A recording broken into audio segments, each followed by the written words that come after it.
اعوذ باللہ السمیع العلیم من الشیطان الرجیم بسم اللہ الرحمن الرحیم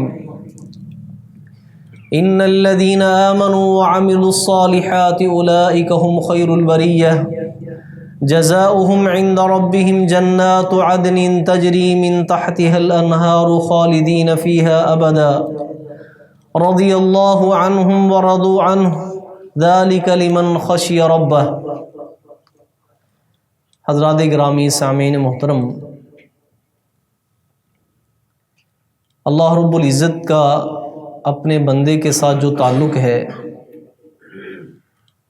وہ دنیا کے کسی بھی تعلق سے بہت مضبوط ہے اور بہت گہرا ہے۔ دنیا میں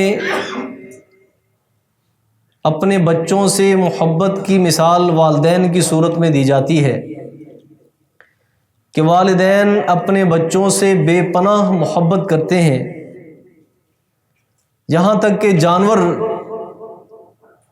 وہ بھی اپنے بچوں سے بے لوث اور بے پناہ محبت کرتے ہیں،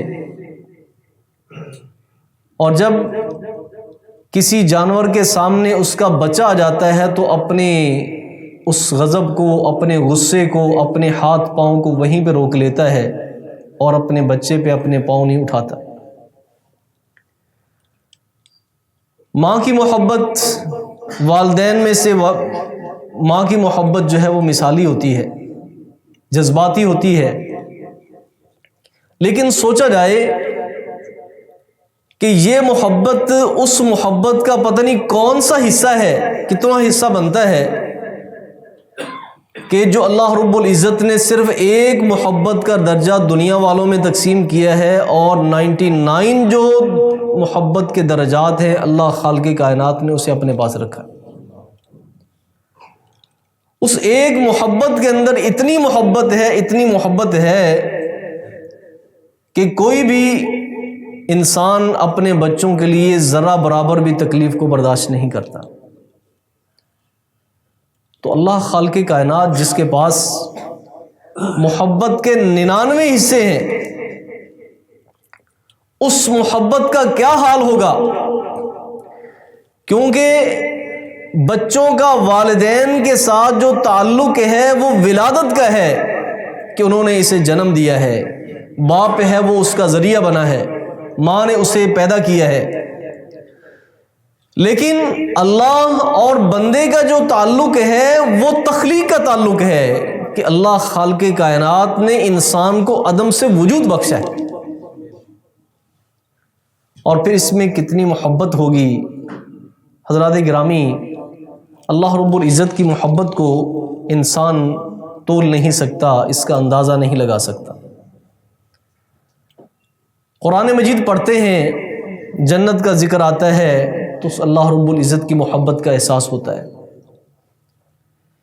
اور اللہ رب العزت اپنے بندوں سے مختلف لحاظ سے اپنی محبت کا اظہار کرتے ہیں۔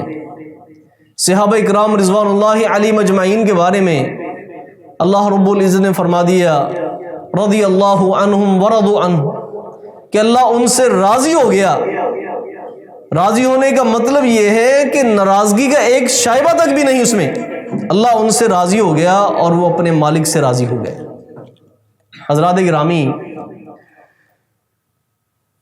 احادیث کا مطالعہ کیا جائے تو اللہ رب العزت اپنے بندوں سے کچھ اس طرح بھی محبت کرتے ہیں کہ اللہ خالق کائنات اپنے بندوں کے کچھ اعمال پہ مسکرا بھی دیتے ہیں اور ہنستے بھی ہیں۔ یضحک ربنا سبحانہ وتعالی، اللہ رب العزت اپنے بعض بندوں کے کچھ اعمال کو دے کر مسکرانا شروع کر دیتے ہیں، اور مسکرانے کا مطلب یہ ہوتا ہے کہ اللہ خالق کائنات اپنے ان بندوں سے راضی ہوتے ہیں، ان سے محبت کرتے ہیں۔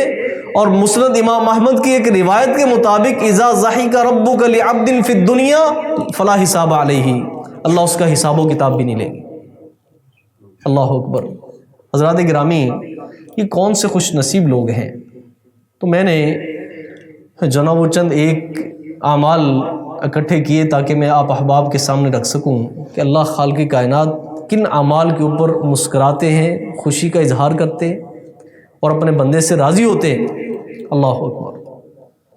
حدیث مبارک میں آتا ہے ثلاثۃ یحبہم اللہ ویضحک الیہم، کہ اللہ خالق کائنات تین قسم کے لوگوں سے محبت بھی کرتے ہیں اور ان کے اعمال کو دیکھ کر مسکراتے بھی ہیں، ہنستے بھی ہیں اور ان سے راضی بھی ہوتے ہیں۔ اللہ اکبر۔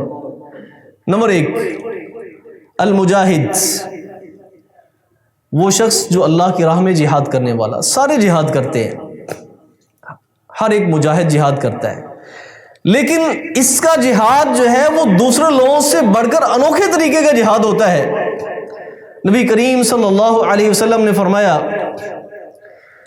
کہ ثلاثۃ یحبہم اللہ ویضحک لہم ویستبشر بہم، تین آدمی ہیں کہ اللہ خالق کائنات ان سے محبت بھی کرتے ہیں، ان کے اعمال پہ مسکراتے بھی ہیں اور خوش بھی ہوتے ہیں۔ نمبر 1، وہ مجاہد۔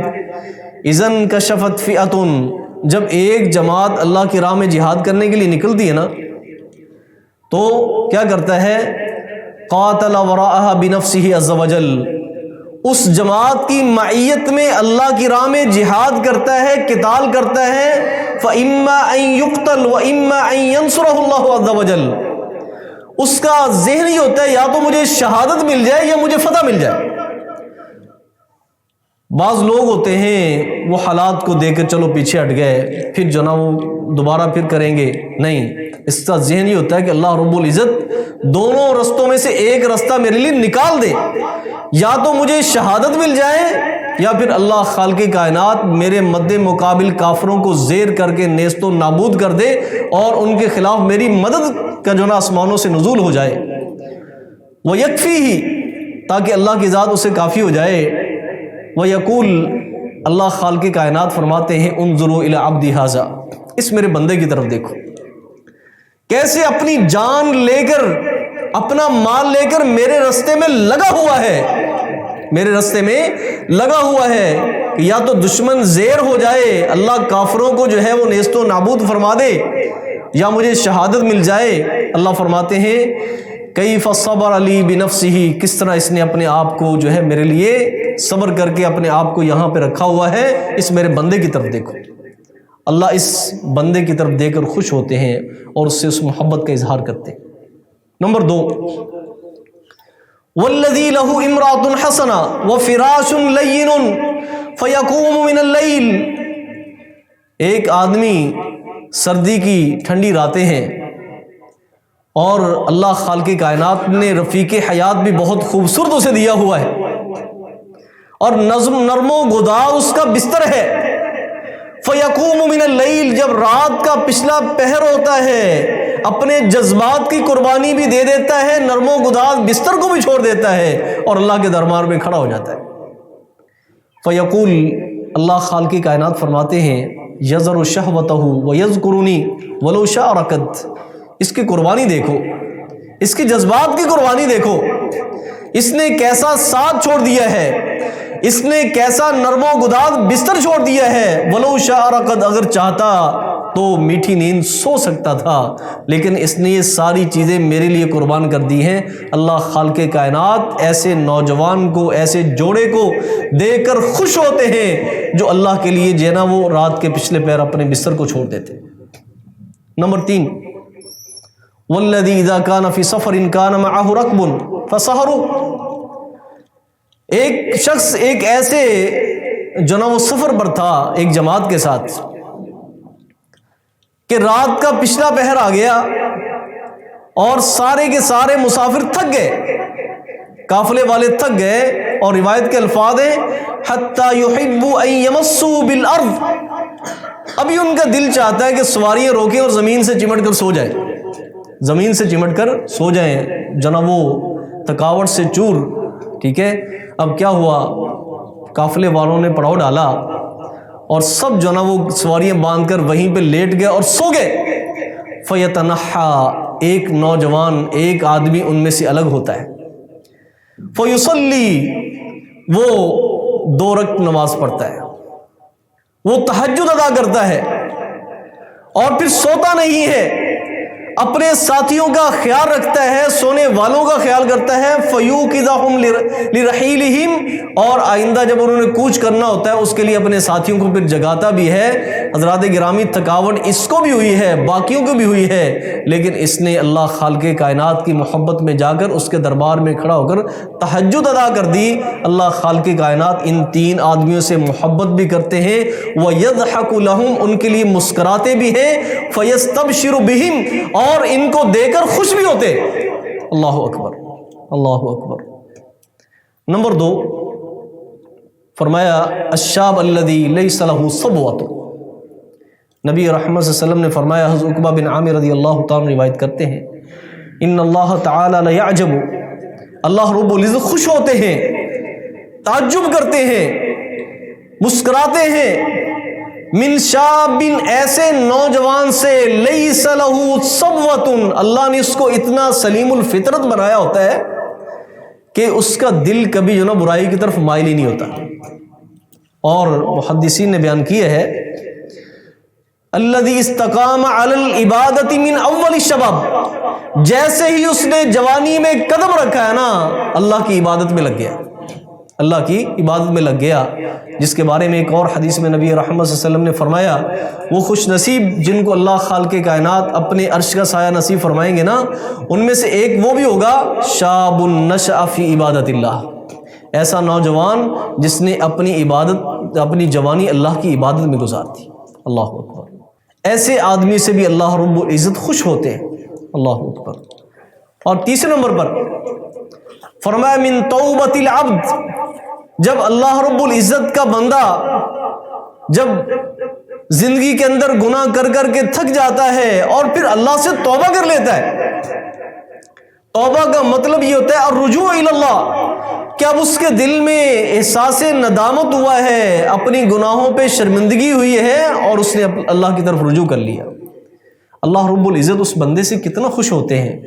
نبی رحمت صلی اللہ علیہ وسلم نے فرمایا کہ للہ اشد فرحا، اللہ خالق کائنات اس آدمی سے انتہائی خوش ہوتے ہیں، بتوبۃ عبدہ حین یتوب الیہ، اپنے بندے کی توبہ پر انتہائی خوش ہوتے ہیں جب بندہ اپنے مالک کی طرف رجوع کرتا ہے۔ کس سے زیادہ؟ فرمایا اس آدمی سے بھی زیادہ جو اپنی سواری پر ایک صحرا میں تھا اور وہیں پر اس نے کچھ پڑاؤ ڈالا، کچھ آرام کیا، جب آنکھ کھولی تو اس کے پاس اس کی سواری نہیں تھی۔ اب اس سواری کے اوپر اس کے کھانے پینے کا سامان بھی تھا، کھانا بھی تھا، پانی بھی اس کے اوپر موجود تھا، دیگر جو نا وہ موسمی اثرات سے بچنے کے لیے اس کے اندر لباس بھی، دیگر چیزیں بھی موجود تھیں، اس کی سواری گم ہو جاتی، وہ بھی صحرا میں۔ اللہ اکبر۔ بس ادھر گیا ادھر گیا ادھر گیا، آخرکار نا امید ہو کر، آپ کے علم میں ہے کہ بعض صحرا ایسے ہوتے ہیں جو انسان کے لیے موت بن جاتے ہیں، تو آخرکار مایوس ہو کر نا اپنے ایک درخت کے نیچے جو نا وہ سو جاتا ہے، موت کا انتظار کرتا ہے۔ اسی دوران جب اس کی آنکھ کھلتی ہے نا تو اس کی سواری اس کے سر کے پاس کھڑی ہوتی ہے، واپس آ جاتی ہے، اور پھر فأخذ بختامها، اس کی لگام پکڑ لیتا ہے، ثم قال من شدت الفرح، پھر اتنی اس کو خوشی ہوتی ہے نا اپنی سواری کے ملنے کی کہ خوشی کے اندر آ کر یہ کہہ دیتا ہے اللہم انت عبدی وانا ربک، اے مالک تو میرا بندہ تے میں تیرا خدا۔ اللہ فرماتے ہیں اس نے یہ خوشی کی انتہا کے ساتھ اس نے الٹ پلٹ یہ کلمے کہہ دیے، اور اتنی خوشی اس کو ہوئی کہ وہ اللہ کو بھول گیا، یہ کہنا بھی بھول گیا کہ اللہ میں تیرا بندہ ہوں تو میرا رب ہے، کہنے لگا میں تیرا رب ہوں تو میرا بندہ ہے۔ اللہ فرماتے ہیں جس کو خوشی میں یہ بھی یاد نہیں نہ رہا، اس سے کہیں زیادہ مجھے خوشی اس بندے پر ہوتی ہے جو مجھ سے توبہ کرتا ہے۔ اللہ اکبر۔ اللہ اس آدمی سے خوش ہوتے ہیں۔ اللہ اکبر۔ چوتھے نمبر پر اللہ خالق کائنات اپنے بندوں سے چاہتے ہیں، اے میرے بندوں، کسی بھی لمحے تمہارے دل میں حاشیہ خیال میں بھی مایوسی نہیں آنی چاہیے، ہمیشہ کامیابی کا جو نظریہ ہے تمہارے دل میں جاؤ گزی رہنا چاہیے۔ مومن کی زندگی کا تعلق مایوسی کے ساتھ دور تک کا تعلق بھی نہیں ہے کہ مومن کہیں پر مایوس ہو جائے۔ اللہ اکبر۔ پھر اللہ رب العزت اس مایوس آدمی پہ ہنستے ہیں، مسکراتے ہیں کہ جو بالکل آسانی کے قریب پہنچ جاتا ہے، آسانی کے قریب پہنچ جاتا ہے، چند لمحوں کے بعد اس کو آسانی ملنے والی ہوتی ہے لیکن وہاں سے مایوس ہو کے واپس ہو جاتا ہے۔ اس کی مثال آپ یوں سمجھیں، ایک آدمی کسی غار میں پھنس گیا اور اس کے دروازے پہ بہت بڑی سلائڈنگ ہوئی اور بڑے بڑے پتھر اور جو نا پورا پہاڑ ہی گر گیا، اندر پھنس گیا۔ اس کے پاس کدال ہے، اس نے کھدائی شروع کر دی تاکہ مجھے رستہ مل جائے، لیکن اسے نہیں پتا کہ اب کتنا پہاڑ میں کھودوں گا مجھے رستہ ملے گا، پتہ نہیں ملے گا بھی یا کہ نہیں ملے گا۔ لیکن ہوا یہ، صرف ایک کدال مارنے کی جو نا سکت رہ گئی تھی، بس ایک کدال، اس کی کامیابی، اس کی سکسیس ایک کدال پر مبنی تھی۔ وہاں سے واپس پلٹ آیا، مایوسی کے ساتھ بیٹھ کر مر گیا وہاں پہ۔ ایک کدال مار دیتا تو کیا ہو جاتا، اس کو رستہ مل جاتا، نکلنے کا رستہ مل جاتا۔ نبی کریم صلی اللہ علیہ وسلم نے فرمایا، عجیب ربنا من قنوت عبادہ وقرب غیرہ، اللہ رب العزت اپنے بندے پہ تعجب کرتے ہیں، اس کی مایوسی پر، اپنے بندے کی مایوسی میں تعجب کرتے ہیں، وقرب غیرہ، اور اس کے حالات جو تبدیل ہونے والے تھے نا، اس کے قرب پر اللہ، کہ وہ اس کی کامیابی کتنی قریب ہے اور یہ کہاں پہ جا کر مایوس ہو گیا، کہاں پہ جا کر مایوس ہو گیا۔ اللہ اکبر۔ حدیث مبارک میں آتا ہے کہ دعا کے اندر ایک جلد بازی ہوتی ہے، جلد باز کی دعا قبول نہیں ہوتی۔ جلد بازی کیا ہوتی ہے کہ دعوت ثم دعوت ثم دعوت، میں نے بڑی دعائیں مانگی، بڑی دعائیں مانگی، فلم یستجب لی، ٹھیک ہے، میری دعا تو قبول نہیں ہوتی، فترک الدعاء، اس نے دعا کو چھوڑ دیا۔ حضرات گرامی، انسان کو پتہ نہیں ہے کہ اس کی دعا، ہر ایک دعا جو ہے وہ پھل آور ہوتی ہے، ثمر آور ہوتی ہے، اس کا پھل اس کو ملتا ہے، لیکن بس اوقات وہ محسوس نہیں کرتا۔ اللہ اکبر۔ کتنی آزمائشیں ٹل جاتی ہیں، کتنی بلائیں ٹل جاتی ہیں، اور کتنی چیزیں جو اس کے لیے ذخیرہ کر دی جاتی ہیں، اور کتنی ہیں جو متبادل کی صورت میں دنیا میں اس کو مل جاتی ہیں، لیکن دعا کو چھوڑ دیتا۔ اللہ اکبر۔ تو آدمی کی صورتحال ایسی بن جاتی ہے کہ فاصلے پر ہوتی ہے نا، اس لمحے انسان مایوس ہو کر کم بیک جو نا وہ کیا ہو جاتا ہے، واپس پلٹ جاتا ہے۔ اللہ اکبر۔ حضرات گرامی، 5ویں نمبر پر یہ جو والدین کے جذبات ہوتے ہیں نا اپنی اولاد کے بارے میں، کہ میں نہ کھاؤں میرے بچے کھا لیں۔ انسان اپنی بھوک، اپنی پیاس برداشت کر لیتا ہے، اپنے حالات جو نا سخت حالات جی لیتا ہے تاکہ میرے بچوں کے لیے آسانی ہو جائے اور یہ بھوکے نہ رہیں۔ حضرات گرامی، اللہ خالق کائنات اس جذبے کی بھی قدر کرتے ہیں۔ والدین کو ایسی اتنا اونچا درجہ جو دیا ہے، ایسے نہیں دیا، کیونکہ والدین کا ہر ایک سانس، ہر ایک لمحہ جو ہے نا وہ اثار اور قربانی کا لمحہ ہوتا ہے۔ حدیث مبارک میں آتا ہے، حضرت عائشہ رضی اللہ تعالیٰ عنہ روایت کرتی ہیں کہ جاءتنی مسکینۃ تحمل ابنتیہا، ایک مسکین عورت میرے پاس آئی اور اس نے 2 بیٹیاں اٹھائی ہوئی تھی، اور مجھ سے کچھ کھانے کے لیے مانگا تو میں نے اسے 3 کھجوریں دی۔ اس نے ایک ایک کھجور اپنی ایک ایک بیٹی کو دے دی، اور تیسری جب کھجور خود کھانے لگی نا تو دونوں بچیوں نے ہاتھ پکڑ لیا، دونوں بچیوں نے ہاتھ پکڑ لیا۔ اس مسکینہ عورت نے کیا کیا، اس کھجور کو 2 حصوں میں تقسیم کیا اور دونوں بیٹیوں کو آدھی آدھی کھجور دے دی۔ سیدہ عائشہ رضی اللہ تعالی عنہ نے یہ منظر نبی کریم صلی اللہ علیہ وسلم کو بتا دیا کہ میں نے آج یہ منظر دیکھا ہے۔ تو نبی رحمت صلی اللہ علیہ وسلم نے فرمایا کہ ان اللہ اوجب لہما الجنت وعاتقها من النار، اللہ خالق کائنات نے ان 2 بچیوں کے ساتھ جو اس ماں کی جذبہ ایثار والا اس کا جو جذبہ تھا نا، کہ اس نے اپنی کھجور بھی کاٹ کر جو ہے وہ اپنی بچیوں کو دے دی اور خود نہیں کھائی، اللہ خالق کائنات نے اس کے سبب اس کے لیے جنت کو واجب کر دیا ہے اور جہنم سے اسے آزاد کر دیا ہے۔ حضرات گرامی، ایسے جو جذبات ہوتے ہیں اللہ خالق کائنات ان کو دیکھ کر بہت خوش ہوتے ہیں. اور والدین کو اللہ نے جو درجہ دیا ہے، میں کہتا ہوں صرف اسی وجہ کا درجہ دیا ہے کہ اللہ خالق کائنات نے والدین کی زندگی میں جو سب سے چیز نمایاں ہوتی ہے نا اولاد کے بارے میں، وہ جذبہ احسان اور قربانی ہوتی ہے. اولاد محسوس کرے یا نہ کرے، ہر لمحے اولاد جو نا وہ گلا شکوہ کرتی رہتی ہے، میرے والد نے یہ کر دیا، میری ماں نے یہ کر دیا، فلاں کر دیا، فلاں کر دیا. اللہ اکبر. حضرت عبداللہ بن عمر رضی اللہ تعالیٰ عنہ، ایک یمنی نے اپنے کندھوں کے اوپر اپنی والدہ کو اٹھایا ہوا تھا اور بیت اللہ کے چکر لگا رہا تھا. جب دیکھا حضرت عبداللہ بن عمر رضی اللہ تعالیٰ عنہ کو تو کہنے لگا حملتها اکثر مما حملت، جتنا میری ماں نے 9 ماہ مجھے اپنے پیٹ میں اٹھایا ہے، میں نے اس سے کہیں زیادہ عرصہ اپنی ماں کو اپنے کندھوں پر اٹھایا. حل جازیتها یا ابن عمر، ابن عمر میں نے اپنے والدین کا، والدہ کا حق ادا کر دیا.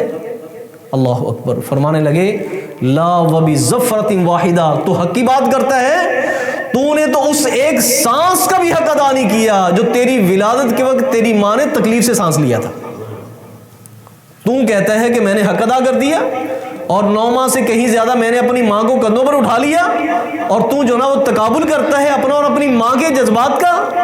تو نے تو لا وبظفرۃ واحدہ، تو نے تو ایک سانس کا بھی حق ادا نہیں کیا، تو باقی جو نا وہ تمام زندگی کے حق ادائیگی کی بات کرتا ہے. اللہ اکبر. اللہ اکبر. حضرات گرامی، ایسے ہی مہمان نوازی اللہ خالق کائنات اس کو دیکھ کر خوش ہوتے ہیں. جس آدمی اور جس گھرانے کے اندر یہ صفت پائی جاتی ہے کہ وہ مہمان نواز ہوتے ہیں. ہمارے بزرگ میاں باقر رحمۃ اللہ علیہ، ان کے بارے میں آتا ہے کہ ان کے گاؤں کے پاس سے نا ٹرین کا ایک چھوٹا سا اسٹیشن بنا ہوا تھا. وہ شام کا کھانا ٹرین گزرنے سے پہلے کھایا ہی نہیں کرتے تھے. شام کا کھانا ٹرین جب تک آتی نہیں تھی، ان کی زندگی کی روٹین تھی کہ جب تک ٹرین نہیں نہ آئے گی اس وقت تک میں کھانا نہیں کھاؤں گا. کیوں؟ ہو سکتا ہے کہ مسافر جو نا اتر کر ٹرین سے اترے اور ہمارے گاؤں کا مہمان بنے اور میرے ساتھ وہ کھانا کھائے، اس سے بڑھ کر جو نا وہ میرے لیے اعزاز کیا ہو سکتا ہے. یعنی لوگوں نے اپنی عادات یہ بنائی ہوتی تھی کہ کوئی بھی کھانا مہمان کے بغیر نہیں کھانا. اللہ اکبر. ایک آدمی نبی علیہ الصلوۃ والسلام کی خدمت میں حاضر ہوتا ہے. نبی رحمت صلی اللہ علیہ وسلم نے اپنے گھر والوں میں پوچھا کہ کھانے کے لیے کچھ ہے؟ آگے سے جواب یہ ملتا ہے کہ سوائے پانی کے گھر میں کچھ بھی نہیں. اللہ اکبر. آپ نے فرمایا من یضیف هذه اللیلہ، میرے اس مہمان کی آج رات مہمان نوازی کون کرے گا؟ ایک انصاری صحابی کھڑا ہو جاتا ہے، یا رسول اللہ میں کروں گا. صحابی کو اپنے مہمان کو لے کر گھر چلے گئے. گھر والوں سے پوچھا کھانے میں کچھ ہے؟ کہا نہیں. الا قوت صبیانی، ہمارے بچے کا، ایک بچے کا جو گزارے کا کھانا نا وہ پڑا ہوا ہے. فرمایا کہ اسے تیار کرو، اسے تیار کرو اور دیا جلا کے رکھ دینا اور کھانے کو بناؤ. اور جب کھانے کا ٹائم ہو جائے، بچے جو ہوتے ہیں نا جب ان کو نیند آ جائے تو ان کو کھانا بھی بھول جاتا ہے، تو بچوں کو سلا دینا. اور جب میں کھانا کھانے لگ جاؤں اس کے ساتھ تو جو دیا ہے اس کو درست کرنے کے بہانے اس کو بجھا دینا. اللہ اکبر. حضرات گرامی، دیا بجھا دیا اور ساتھ احساس یہ دلاتے رہے کہ میں بھی تیرے ساتھ کھانا کھا رہا ہوں. حضرات گرامی، اپنے مہمان کی مہمان نوازی کی. جب صبح ہوئی نا، فلما اصبح غدا الى رسول اللہ صلی اللہ علیہ وسلم فقال، نبی رحمت صلی اللہ علیہ وسلم نے فرمایا ضحک اللہ اللیلہ، اللہ خالق کائنات تم دونوں کے اس رات کے عمل کو دیکھ کر آسمانوں پہ خوش ہو رہے تھے اور مسکرا رہے تھے. وعاجبا، اور اللہ خالق کائنات تم دونوں کے عمل پر مسکرا رہے تھے. اور پھر اللہ خالق کائنات نے قرآن مجید کی وہ آیات نزول فرما دی وَيُؤْثِرُونَ عَلَىٰ أَنفُسِهِمْ وَلَوْ كَانَ بِهِمْ خَصَاصَةٌ، کہ یہ وہ لوگ ہیں جو اپنے آپ پہ دوسروں کو ترجیح دیتے ہیں حالانکہ خود بھی کیا تھے؟ اس کے محتاج تھے، ضرورت مند تھے. اللہ سے دعا ہے اللہ خالق کائنات مجھے اور آپ کو ایسے اعمال کرنے کی توفیق نصیب فرمائے جن سے ہمارا رب راضی ہو جائے، اللہ کی ذات خوش ہو جائے. جو جنت میں سب سے آخر میں جائے گا نا، اللہ خالق کائنات اس کو دیکھ کر مسکرائیں گے، ہنسیں گے. جب وہ سزائیں جھیل کر جہنم سے نکلے گا نا، لیکن ہوگا ایماندار،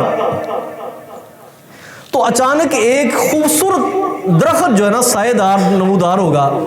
اللہ سے گزارش کرے گا میرے مالک یہ جو درخت نظر آ رہا ہے نا، مجھے اس کے سائے میں بیٹھنے کی اجازت دی جائے، اور اس کی یہ تنے کے ساتھ جو چشمہ ہے نا پانی کا، تاکہ وہاں سے میں ٹھنڈا اور میٹھا پانی پی لوں۔ اللہ فرمائیں گے اور تو نہیں کچھ مانگے گا؟ اللہ کچھ نہیں مانگوں گا۔ اللہ اس کے نیچے بٹھا دیں گے۔ پھر ایک اور درخت اس سے بھی خوبصورت نمودار ہوگا، مالک اس کے نیچے بٹھا دے، اس کی بھی چھاؤں کے نیچے بیٹھ جاؤں اور ٹھنڈا پانی پی لوں۔ فرمایا تو نے مجھ سے وعدہ نہیں کیا؟ اللہ وعدہ تو کیا لیکن اس کے نیچے بٹھا دے۔ اللہ کہیں گے جا تو بیٹھ جا۔ آخر کار وہ درخت جنت کا درخت ظاہر ہوگا، وہاں سے جنتیوں کی آوازیں بھی آ رہی ہوں گی۔ تو اللہ فرمائیں گے، کہے گا میرے مالک مجھے اس کے نیچے بٹھا دے، ایک قدم اور آگے کر دے، ایک قدم مجھے اور آگے کر دے، تاکہ میں بھی اس کی چھاؤں میں بیٹھ جاؤں اور اس کے میٹھے پانی میں بھی پی لوں۔ تو اللہ فرمائیں گے تو نے مجھ سے وعدہ کیا کہ میں کچھ بھی نہیں مانگوں گا، اللہ مجھے دے دے، میں اپنے وعدے سے جناؤں، اس کی خلاف ورزی ہوگی مجھ سے۔ اللہ فرمائیں گے پھر دیکھ، کیا دنیا کے برابر، پوری دنیا کے برابر تمہیں جنت کے اندر جگہ عطا کر دوں؟ کہے گا اتستہزئ معی وانت رب العالمین، مالک تو جہانوں کا رب ہے اور میں گریبڑا، میرے ساتھ یہ مذاق جڑتا ہے بھلا؟ میں گریبڑا اور تو کیا ہے جہانوں کا رب، اتستہزئ معی، میرے ساتھ مذاق؟ اللہ اکبر۔ اللہ خالق کائنات اس کی بات سن کے ہنس پڑیں گے، مسکرائیں گے اور فرمائیں گے کہ جاؤ، دنیا جتنی جنت اور اس جیسی اور جنت، اس جیسی اور جنت تمہیں میں عطا کرتا ہوں، اور ساتھ فرمایا وَإِنِّي عَلَىٰ ذَلِكَ لَقَدِيرٌ، میں اس بات پہ قادر ہوں کہ تمہیں ایسی جنت عطا کر دوں۔